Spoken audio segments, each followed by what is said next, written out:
The views expressed on this program are not necessarily those of the Association for Software Testing, its management, sponsors, or staff.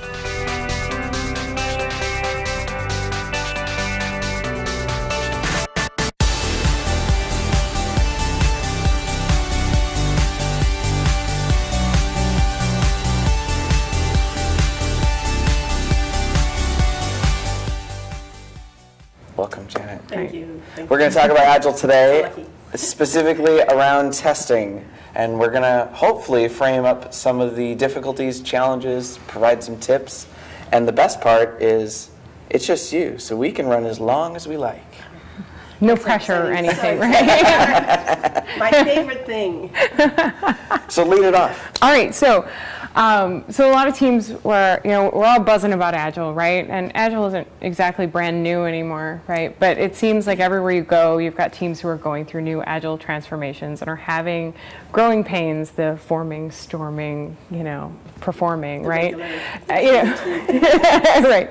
So you have all of these struggles that teams are going through, so we just wanted to dig into some of those. And so one of the first things I was thinking of, and maybe leading with, do you have specific things for testers, because we're here at a testing conference, what can testers do to be more effective on their teams? And I'm going to ask you to talk into the mic.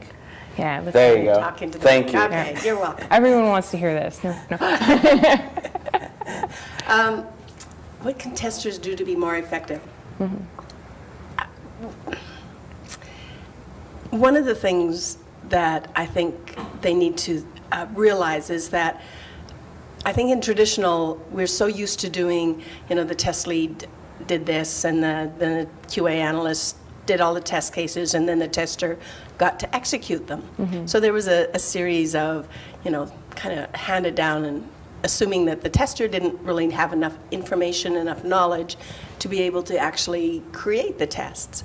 So part of the problem is saying, hey, you know what? You are smart enough, but we need you to be proactive. We need you to start looking outside of your little box. You need to be able to start looking at how you can help the team. So it's kind of a mindset shift. So it's opening up your mind to say, I can do more than this. And so where can I stretch? Where can I learn? How can I help the team? And it's kind of it's an awareness thing. It's years ago I went to a session at an Agile conference, and it was Gene Tabaka's, and it was called Zen, the beginner's mind. That's the name of it. I was just trying to think about that. And I think that's a lot of what it is as a tester going into an Agile team, if you can sit there and say, okay, I'm coming in this with a beginner's mind. Mm-hmm. What do I have to know to help the team? And so you start to learn a whole lot of different things. You can't wait for somebody to hand it to you. You have to be proactive. You have to start reaching outside, and sometimes that means outside your comfort zone, right? Mm-hmm. What's a common struggle for someone in that situation that you're just seeing over and over again? Not for all testers, but for a lot of them. If they came from a traditional environment, and I'll use an example that I had from one of my horror stories kind of thing, right? It was very adversarial between programmers and testers. Mm-hmm. It was not a friendly place. There was no collaboration. The only communication was through the defect tracking system. So that's all testers know, right? That developers aren't smart, they never test their code, I get this crap all the time. And now you're asking those same testers to go sit next to them and say, now you have to collaborate with these folks. Right. Now you have to trust that they are going to give you good code, that they are going to test their code. It's a real stretch for some testers if you've come from that environment. There's others that have no problem because that's the way they've always worked. Mm-hmm. It's not necessarily new to Agile. It's the way their company worked. Mm-hmm. But that is one of the hardest things because it's letting go of internal beliefs that you've been fighting for a long time.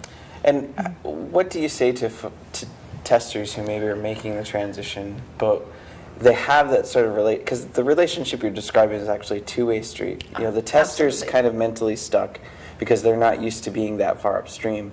But then you've got folks who are programmers who are also mentally stuck because they're used to just passing tickets. Here, I pick up my ticket, I work on my ticket, I architect it, I develop it, I check in my code, and then the ticket goes to you, tester. Yes. Now you do magic. And I'll wait, and if there's a problem, let me know, and then send me the ticket back. Yeah. How do you break that down? So a lot of it is building credibility from a tester's perspective. So I look at it and say, okay, what can I do to help build my credibility with that programmer? And sometimes it's really simple things like, I would really like to understand this new piece of code. I heard you talking because you're in the same room, hopefully. Could you explain to me, right? Do a little bit of homework first so that you have that vocabulary. If a programmer sees that a tester's really trying to learn things, it usually breaks down that barrier, right? And learning what questions to ask when, right? That's a big part of it. If you ask questions, if you're in a release planning meeting and you're just breaking down features into stories, if a tester goes in and they ask questions, that's what they do, right? But if they ask questions like, so are we going to be doing a Dropbox or a radio button? Wrong level of detail, and that's it's too much. So learning to ask what level of questions really kind of gets that conversation going. And does the role of someone who's working in an Agile team as a tester expand much like a programmer's role? Oh yeah, there's a lot of controversy about that. Right. If I'm on an Agile team and I'm a tester, do I have to write code because Right. I'm cross-functional? Well, and even, right? even less specific than that, Right. are there things now that I should be doing that maybe I wasn't responsible for because I was stuck at the end in this one stage? Right. I mean, Right. you've hinted that that's the case, and obviously you're further upstream, but what does that mean? What does that mean? Right. So yesterday I actually did a workshop giving people ideas about how to go into the requirements. How do you explore requirements, but using the testing mindset to be able to do that? So instead of thinking about testing at the end of the process, how do we inject it right to beginning? And what can we start asking at the very beginning? And that will, I hate to say prevent defects, but it often can, right? You will never see them in the code. Correct. Because you Yep. fix them in the ideas. So we're testing early in the process, we're testing the ideas, we're testing people's assumptions, we're raising them up to say, hey, what happens if we do this? So when you do that, does that happen in backlog grooming, or does that happen in sprint planning, or does that happen in an offline meeting that, All of the above. Okay. Right? So from the first time you have taking a feature or epic, whatever you call it, and you're breaking it down into stories. However you do that, whether you're using story mapping, whether you're using flow diagrams, whether you're using business rules, whatever you're doing to break down your stories, that's the first place you should start asking questions, right? Because that's where you're going to flush out the requirements and get a better understanding, and that shared understanding is so important, right? Then you get into the backlog grooming or the story readiness. I prefer story readiness. Same thing, backlog refinement. You get into those. You're getting into a little bit more detail, so you start asking more detailed questions. So if we have this story, if we're changing this calculation, will it impact that report we send to accounting? Right? Thinking about it. If you had to describe the role of a tester on a Scrum team, right? Because everybody understands the role of a programmer, right? Your job is... Do we? I Well, don't you know. take the... They do magic, They do right? You take the specification in whatever form, and break it down, convert it into code, and understand and architect the system. How would you describe a tester's role? Because even without the Agile component, it's already very muddled and very confused. Very vague, And when you yeah. add on the Agile component to it, then it gets even more confusing, right? If you go down to the basics, I think it's to provide information about the product, right? And that's what you're trying to do. It's providing information. Some of it, when you're asking questions early, provides that kind of information. If you find a defect, that provides a different type of information. Sure. So making that information available and what do we do with that information? If it comes down to that, I think that's its base level. Okay. Seems reasonable. That's good. So we touched on it a little bit, Right. which is the cross-functional team versus specialized areas, right? Because you've now got a team. Previously, everyone was divided in the stage by what they did. Yeah, I'm a tester. I'm in my little Right. box. This is my Exactly box. what I I'm do. Here's the comfortable flow in my chart. box. Right. Here's the flow chart. Right. That's me right there. Put a star, right? That doesn't exist anymore. So now you're in a fairly homogeneous team, right? You've got a lot of disciplines. They're all interacting with each other. What's your take on that? Because I think the big debate and where we're driving at is there's this sort of concept that as a tester, you now need to drive closer to what a programmer would do, or you need to be kind of good at everything. Yeah, so I have some really strong opinions, and I Okay. don't Oh, agree good. with We all love of strong opinions. Bring it. I don't agree with a lot of the, because I hear and some of the coaches, some of the books that say, you know, everybody should be able to do everything. I personally like the term generalized specialist, right? The idea of a T-shaped person, because we are strong at what is our passion, right? Right. So tester, I'm hoping their passion is testing. But it might be performance testing, it might be security testing, it might be exploratory testing. That's their passion, that's what they're going to get really good at. That's what they're going to be reading books on and articles and everything else. But they also have to be generalized, which is filling in the breadth of the top of the T. So does a tester need to code? Possibly. Might help you in your job. I can write scripts maybe to help me do things better. Not a bad idea. Do I need to write production code?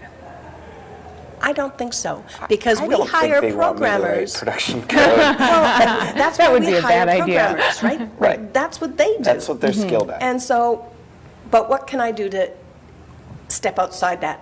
I'm a tester and that's the only thing I do, Right. is I can learn to read code. I can maybe learn to write Ruby scripts or something to help with automation, but I can also collaborate. If I know how to read code, if I understand even basic premises, then I can collaborate with the programmers a lot easier.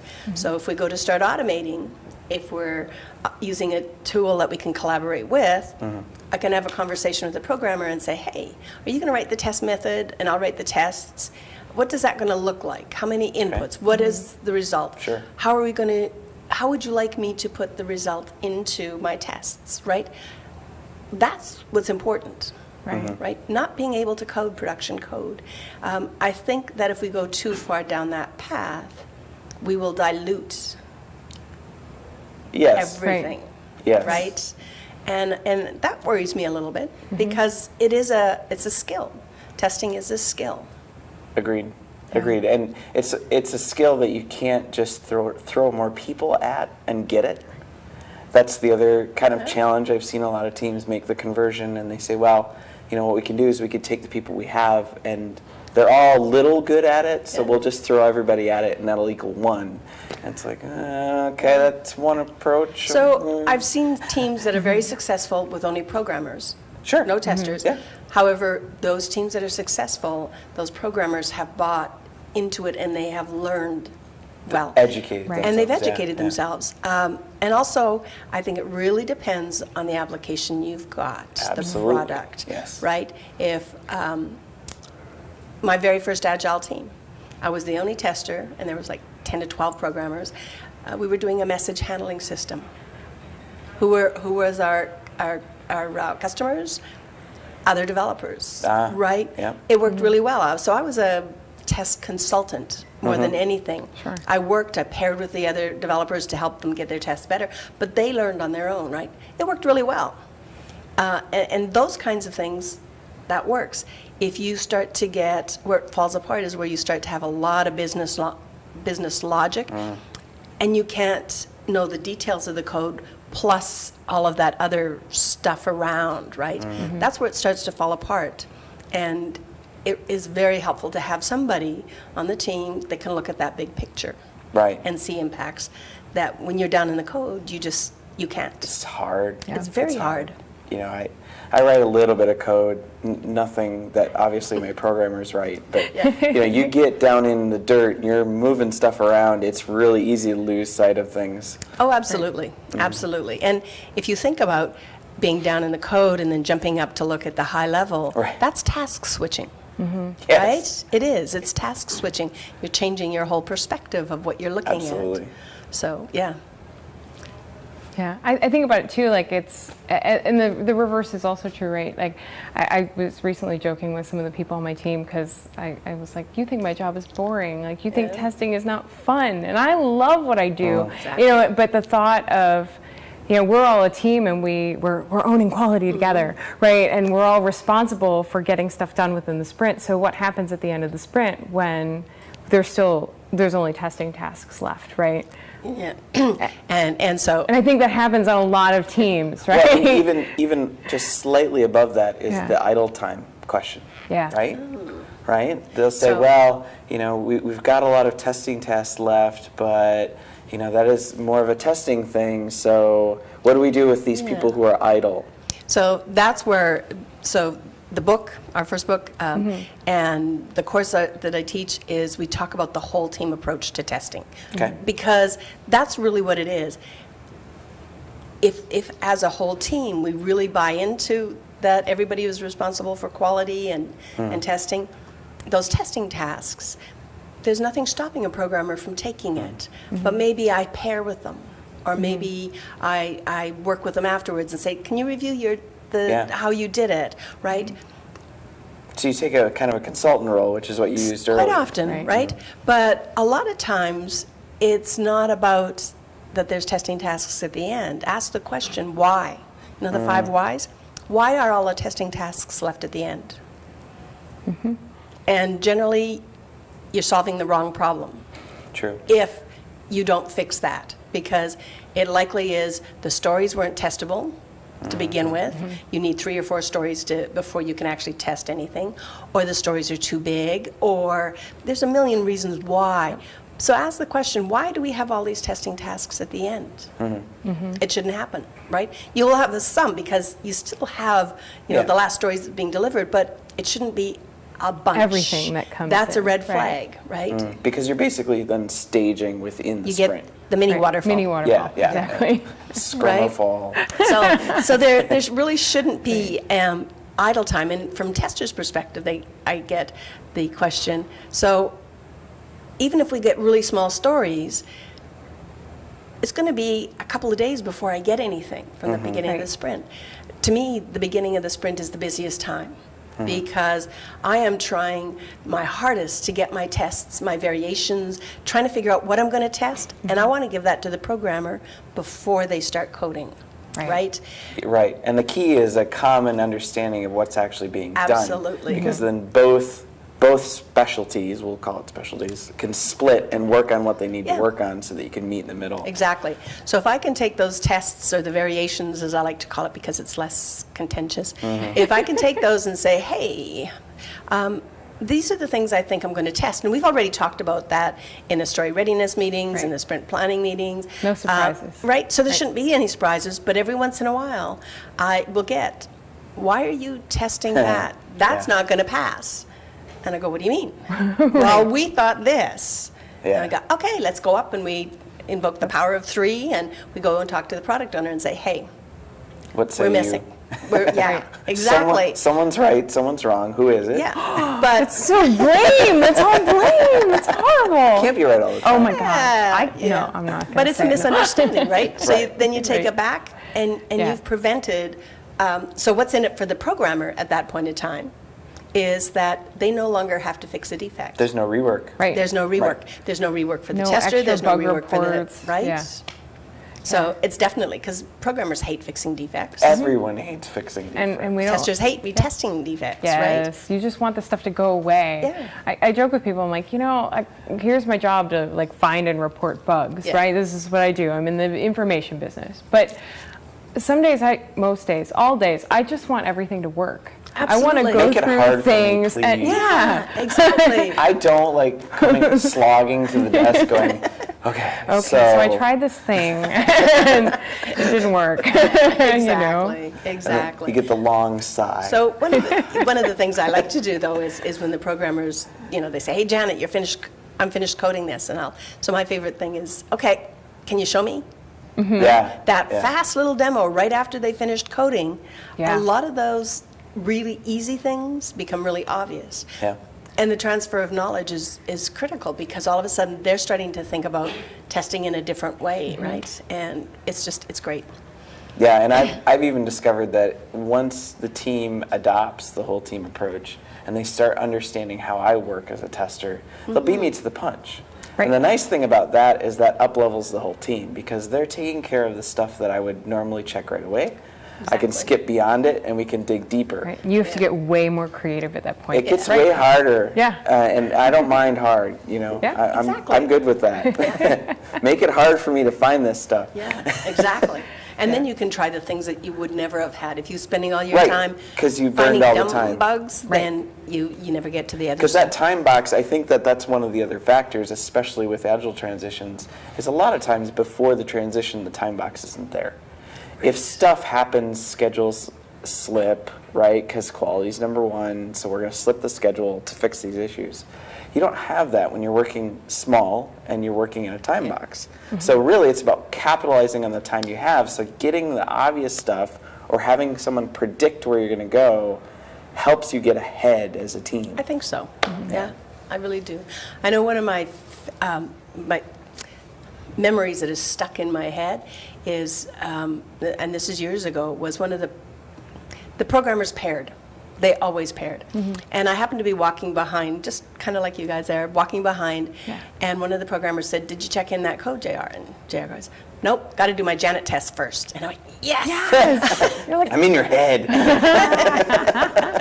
I love that they called them that, right? Right. It was just like, yes, they're learning. Right. It was good. winning moment. It does make things go a little faster. Right. Yeah. I don't want to miss this because I think this is a big question. I think a lot of people come up with is the regression testing, right? I want to test all the things all the We've time. always tested all so the that things, right? nothing Yeah. is broken ever, right? Because Right. ultimately, nobody on any team wants a bug to slip into production, right? Yes. And certainly not one we didn't know about, right? You might make concessions and say, okay, like we know that's going to be there, but no one's going to find it, right? But where do you build up that comfort to say that we've tested enough? Is it just the stories within the sprint, and then when do you expand to test all the Yeah. things, if you test all the Right. things, right? And I think that's one of I see in new teams that are still doing it. They concentrate at the story level and they forget the feature level. Yeah. I don't even see them testing at the feature level. You get all the stories part and then they lose that. And then they never think about how it really fits into the system. So it's really thinking about that from the very beginning. So when you get a feature, how does it fit into the system? How do I test this individual story? But somewhere along the line, you still have to be testing it with the system. How does it interact with other systems? And that's usually where the regression testing kind of comes in. Right. So in theory, if you have, and this is theory, if you have potentially shippable product at the end of every iteration, you will have done all your regression tests. If a team has manual regression tests, that does not happen. Right. Sometimes I will see them take selected really high-risk ones that are around what they've been doing and try to mitigate the risk by doing that. So for me, the only way that it's possible to get that potentially shippable product is to automate your regression checks, right? Let's just, and it doesn't come overnight. Oh, Right. no. Slowly, That slowly, takes a slowly, lot of right? time, yeah. Yeah, and so, but if you just take a little bit and a little bit, and each iteration just pull in maybe as part of a story, we've added this new feature, so let's make sure this piece has all the automation. And just start from the newest story you're working on. Let's get it in place. Let's start doing it. Eventually, then you can, because the automation will run every day, and you know that nothing has broken. That's the theory, That's right? the theory. Yeah. But you still need more. It's not enough, right? Right. And so we And I do- think that's where a lot of teams go aground. Right. Is they go, okay, we know we need to. We weren't doing much automation before. We know we need to push for automation now, and they swing entirely over here, and it's like, whoa, time out. Automation will fix Too everything. far, Yeah. too far. And you can't automate everything, nor No. do you want to No. automate everything. Yes. But those regression checks that you need them to be working all the time. Yeah, just let it go and let it start They running. act like smoke detectors. Exactly, Smoke right? detector probably won't save the house, but at least it'll let you know there's a problem so you can escape. Exactly. Right? I never quite thought about it that way. That's a great metaphor. That helps to have a father who's a fire chief. But And it's about early feedback. Right. Right? So if your smoke detector caught the tiniest whiff of smoke, That's right. then you could save the house. well, at least part The of it. fire Yeah. extinguisher, right? Right. Yeah, that's the goal, at least. And so that's what you want, because that's really what it is. The automation is just a little detector. It's a change detector. But is to what we call never it. treat the automation as either a replacement or some sort of expert advice. Because I don't know about Right. anybody else, but when I see automation run green, I don't think, oh, we're good. I think, are we really? I mean, what And- more can we do here? Well, at the keynote yesterday, right? Yes. Yeah. I went, The autopilot. yes. Yes, Yeah, yes, yes, yes, And yes. I'm thinking, I've seen so many teams do that. In fact, somebody, there was a story that they wrote, and a blog post or something I was reading, and I went, lesson Right. for all teams, because it was running green, but none of the tests were actually running, right? It just, exactly, it was, they got so used to seeing it, Yeah. Yeah. and there was just something that We're good. it went green because no tests failed. That would, No tests failed yes, because that none would of be the true. tests were Right. running. That's right. Yeah. And so yes, you still have to, Hey. yeah, and you have to go watch it. It's not magic. Yeah. Right. Lots of hard work, right? Yeah, and just in case anyone hasn't seen the keynote, because it wasn't Okay, recorded, thanks. Right. what specifically did you take from that part of the keynote? What was the point being made? That it still takes human interaction Yep. to make sure that it's working, right? You can't just let it go and say, it's there. And so we trust it completely. You still have to keep your skills up to date. Right. And be able to interact with it as well. And I would even argue, I like the suggestion about pilots and autopilot, where the autopilot just shuts off at some point. Just randomly, you don't know. It keeps you on your toes, and it makes sure that the team knows, one, what they're actually looking at. Yeah. Two, if the thing is actually running. And then three, is it really meaningful, right? Oh, absolutely, and I think that's one of the things that the teams miss too, is they get these automation scripts and they're running, and they never go back and look at them. Yeah. Just like code, they need refactoring. So every time you get a new story and you're touching a piece of code, go look at the tests that are part of that. Do they still make sense?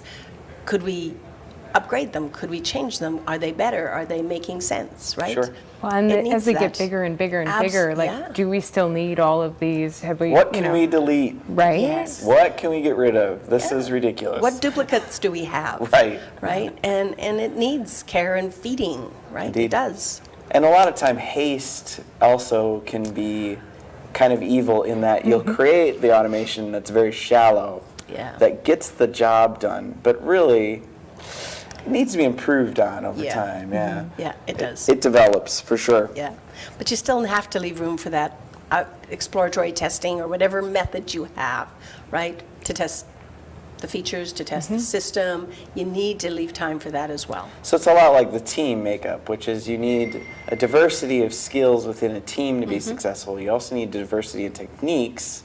And I think this is well known in programming, right? You aren't a one-trick pony. You know about lots of different things, lots of skills and technologies, Yeah. and the goal is to get the right people, but you also do that on the testing side. You need some diversity in what you're doing there too. Yeah, there's a fellow from the UK, Rob Lambert, I believe it was. Okay. I was sitting there going, Yeah. but he talks about, if you read the second book, it's in there, but he talks about square-shaped teams. So I mentioned the right, square, or the T-shaped individual. When you're filling up teams, what are you looking for? What pieces are you missing to be able to fill out the team, or if you're looking at individuals saying, okay, what could you learn, because we're really missing the security testing in ours. Who's willing to learn that, right? So looking at the team as a whole is a really important thing. It might not be a tester that learns a security test. Right. It could be a I've seen that programmer. before. Or you'll have someone who is a tester who is actually secretly very technical Yes. and wants to do the And that network too, yeah. engineering portion of it, Yeah. or the sysadmin stuff, or what have you. It really just depends. Yeah. So Absolutely. it comes down to knowing your team and knowing their strengths and what they like to do too. Mm-hmm. Right? Fantastic. So we talked about who has the job of testing on a team. Everybody. It's everybody. And when it's not everybody, what tips do you have for getting everybody on the same team and working as a collective? It comes back to really, everybody wants to know, why should I change? What's in it for me? No. Yeah, You don't I say. Why should I change? I had somebody in a course that at the end of the course they said, it sounds like you're trying to make things easier for the testers, because this was a programmer. Interesting. Oh. And I went, Nice. interesting take. And so then I went off on this little, because I realized that he hadn't gotten what I thought I was saying, right? Sure. It was quite obvious. And so just kind of twisted it a little bit, and then all of a sudden it started clicking, and he goes, oh, it makes it easier for all of us. Yes. And it just kind of took a little bit and said, hey, this is why.